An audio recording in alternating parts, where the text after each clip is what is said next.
Some seeds and bulbs need cold stratification or vernalization in order to properly grow, and you want to do this especially if you live in a warmer zone like me.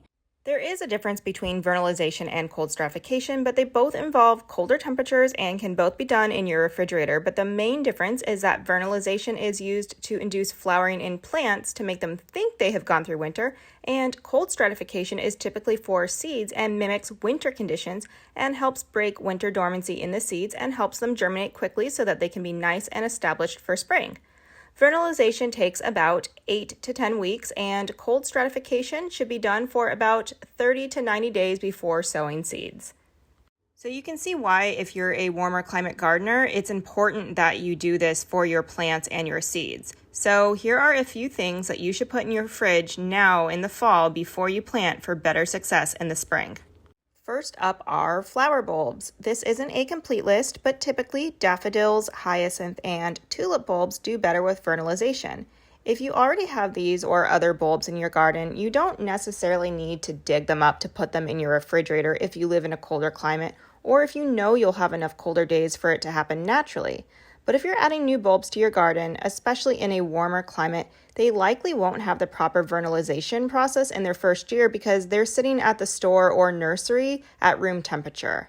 Without a proper vernalization period, they may not flower at all, or if they do flower, they will likely have really short stems, which could be a downside if you wanted them for cut flowers.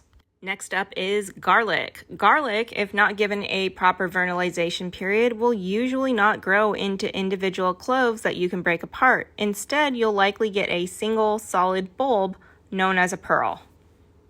There are actually many flower seeds that can benefit from cold stratification, but the most well-known flower that needs it are poppies. And pretty much most kinds of poppies need it. Some need it more or less than others. California poppies, for example, only need about 2 weeks of cold stratification, so you could probably achieve that naturally outdoors, even in a warmer zone.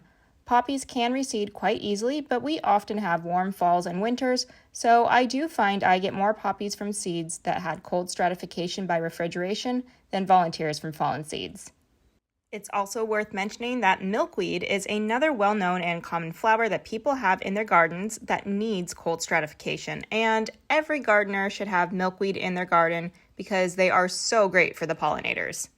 Again, there are lots of seeds that can benefit from cold stratification and other things that can benefit from vernalization, but these to me seem to be some of the more common things people try to grow in warmer climates but have issues growing them, likely due to them not going through enough cold days. But it's always worth looking up to see if the seeds you want to sow or the bulbs or plants you want to grow needs to go through a cold period of time or not.